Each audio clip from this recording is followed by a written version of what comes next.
जब देश हित से रिलेटेड कोई न्यूज सामने निकल के आती है तो खुशी तो होती ही है, और जब खुशी होती है तो मैं सोचता हूँ कि इसको आपके साथ भी साझा कर लूं।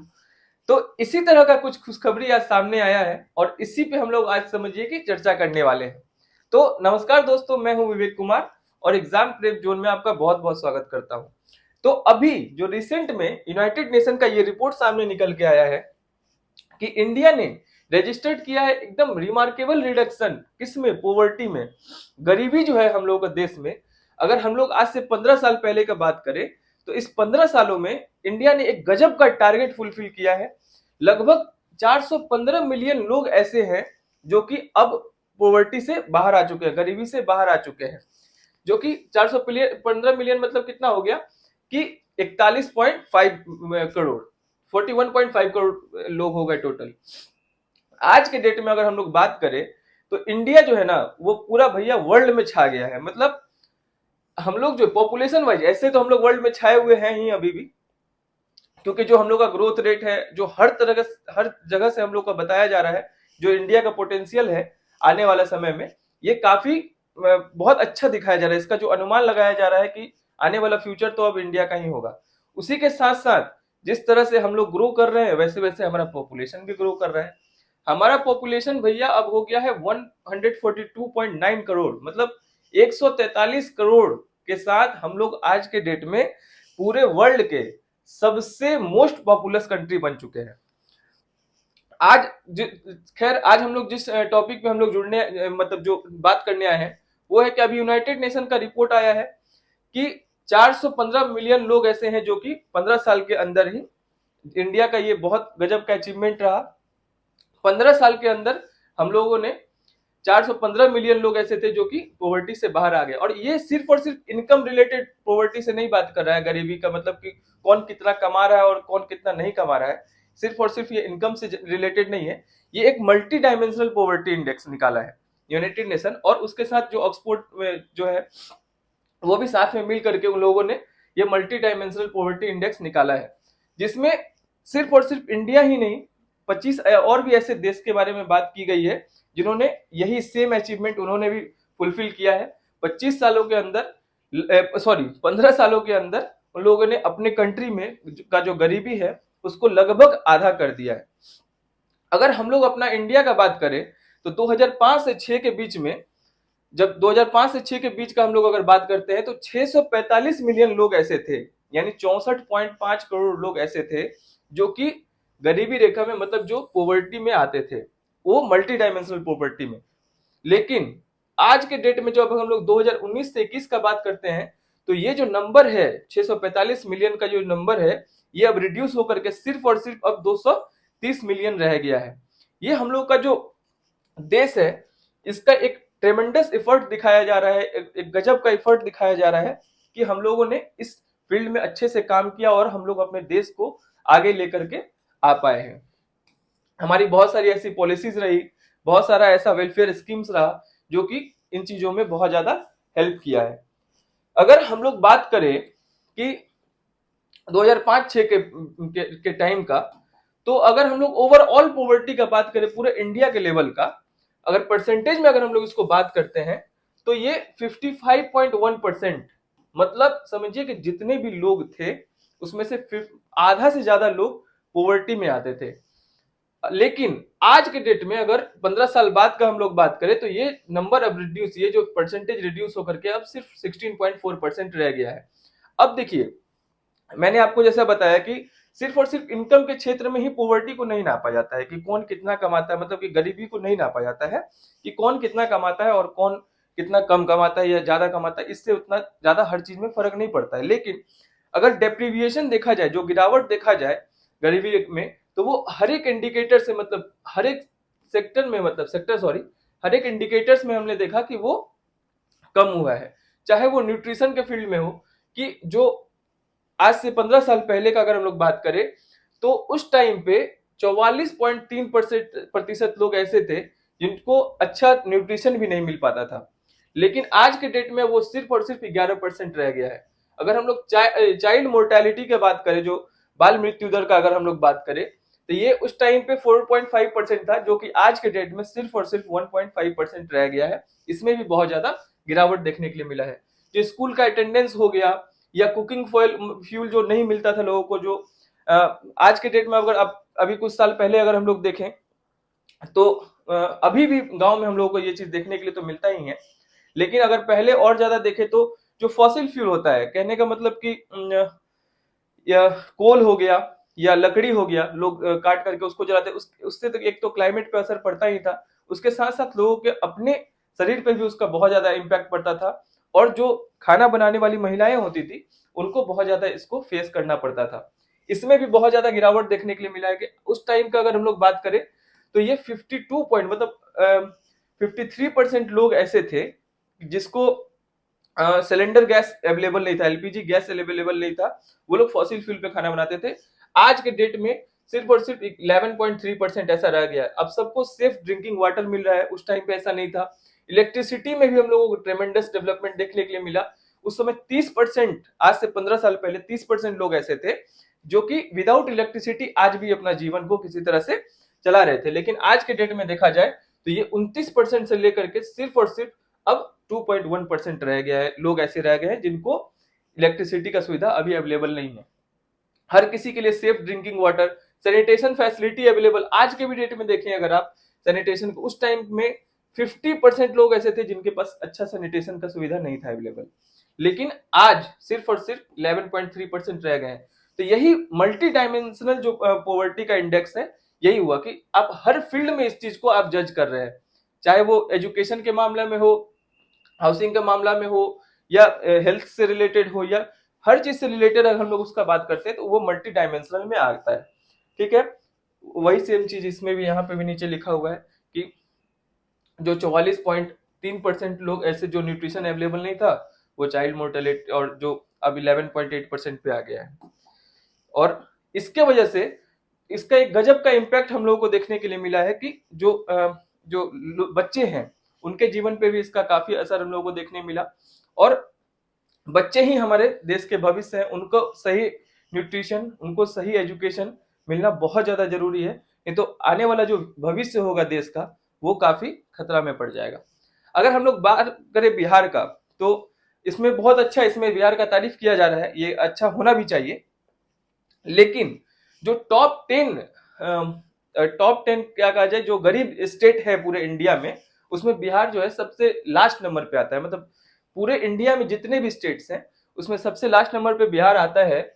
लेकिन इसमें इसमें जो मल्टी डायमेंशनल पॉवर्टी का इंडेक्स में जो गिरावट देखा गया है इसमें भी, तो इसका भी अच्छा योगदान रहा है।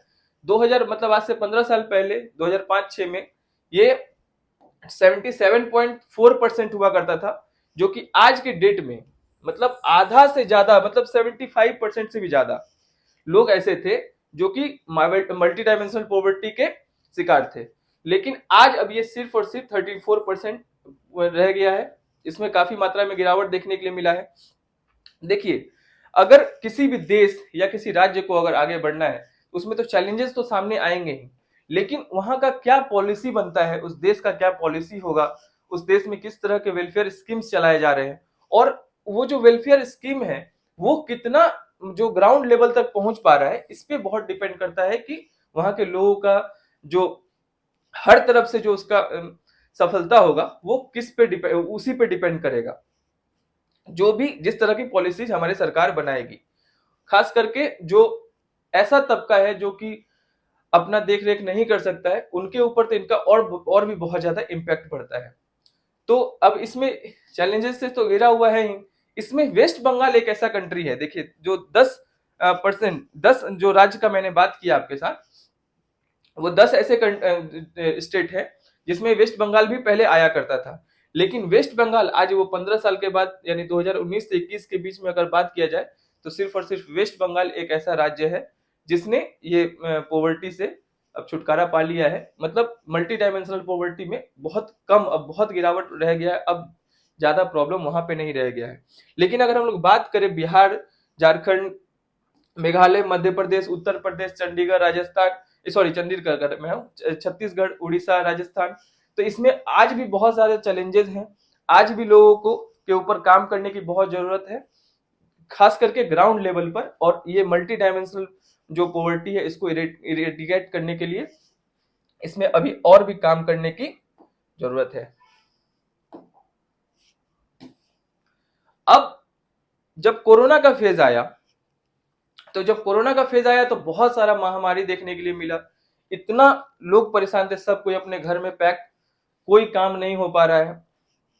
हर तरह से जो इकोनॉमी का हमारा जो ग्रोथ है वो बहुत ज्यादा रुक गया, क्योंकि जब सब लोग घर में पैक हो गए, काम कहाँ से होगा। और इतना कुछ होने के बावजूद भी कुछ ऐसे कंट्रीज, जो मैंने आपको बताया कि इंडिया के साथ साथ 25 कंट्रीज का भी रिपोर्ट आया है, उस 25 कंट्रीज में कुछ ऐसे और भी कंट्रीज है जिनको बहुत ज्यादा और भी सराहा जा रहा है। इंडिया का तो अच्छा रिजल्ट रहा ही है, क्योंकि जो हम लोग का देश का पॉपुलेशन और हम लोग का जो ज्योग्राफी है वो बहुत वास्ट है, बहुत बड़ा देश है हमारा। तो इसमें इतने बड़े देश को में इतना बड़ा पॉपुलेशन को एक मतलब समझिए कि आप समाज के उस मेन धारा में लेकर के आ रहे हैं कि वो अब अपने उन्नति की ओर काम कर पाएगा। उसी तरह से ये जो छोटे छोटे भी देश हैं, जो इसके बारे में भी रिपोर्ट में शामिल किया गया था कि इतना अनसर्टेनिटीज होने के बावजूद भी, इस तरह का महामारी फैलने के बावजूद भी, कुछ ऐसे देश हैं जिन्होंने वही मल्टी डायमेंशनल पॉवर्टी को रिड्यूस करने में बहुत गजब का अचीवमेंट हासिल किया है। तो मेडागास्कर हो गया, कंबोडिया हो गया, पेरू हो गया, नाइजीरिया हो गया, ये सब कंट्री ने बहुत अच्छा अपना परफॉर्मेंस दिया है सारे मल्टी डायमेंशनल पॉवर्टी इंडेक्स को अपना मतलब सुधारने में। और खास करके कंबोडिया के बारे में बताया जा रहा है कि कंबोडिया एक ऐसा कंट्री है जो कि सिर्फ और सिर्फ 7.5 सालों में, मतलब ये कोरोना का भी समय अगर आप इसको साथ में ले लेते हैं, तो सिर्फ 7.5 सालों में उसने अपना जो पॉवर्टी का जो रेट ये था, परसेंटेज था 36% जो पॉवर्टी था उसको वो सिर्फ और सिर्फ 16.7% पर लेकर के आ गया है, सिर्फ और सिर्फ 7.5 सालों में। अब हम लोग बात करेंगे सस्टेनेबल डेवलपमेंट के ऊपर। जो सस्टेनेबल डेवलपमेंट गोल्स है, ये यूनाइटेड नेशन के द्वारा 17 ऐसे गोल्स दिए गए हैं पूरे वर्ल्ड के लिए, मतलब क्योंकि वर्ल्ड इज अ फैमिली, पूरे वर्ल्ड के लिए 17 ऐसे गोल्स दिए गए हैं जिसके ऊपर काम करने की बहुत ज्यादा जरूरत है। और उस गोल्स में अगर आप देखेंगे तो सबसे पहले नंबर पे नो पॉवर्टी ही आता है। सबसे पहला नंबर देखेंगे तो नो पॉवर्टी की बात की गई है, उसके बाद है zero hunger, good health and wellbeing, फिर क्वालिटी एजुकेशन, जेंडर इक्वालिटी। ये 17 गोल्स मतलब बताए गए हैं यूएन के द्वारा, यूनाइटेड नेशन के द्वारा, जिसके ऊपर काम करने के लिए पूरे वर्ल्ड को साथ में मिलकर के काम करने के लिए बोला गया है। और ऐसा जब ये सस्टेनेबल डेवलपमेंट गोल्स आया था, इसको 2030 तक बोला गया था कि इसको फुलफिल करना है। लेकिन वही बात है ना कि परिस्थितियां हर हमेशा एक जैसी होती नहीं है। कुछ ऐसे देश हैं जिसको जो कोविड-19 जो पेंडेमिक था वो बहुत ही गजब तरीके से हिट किया था।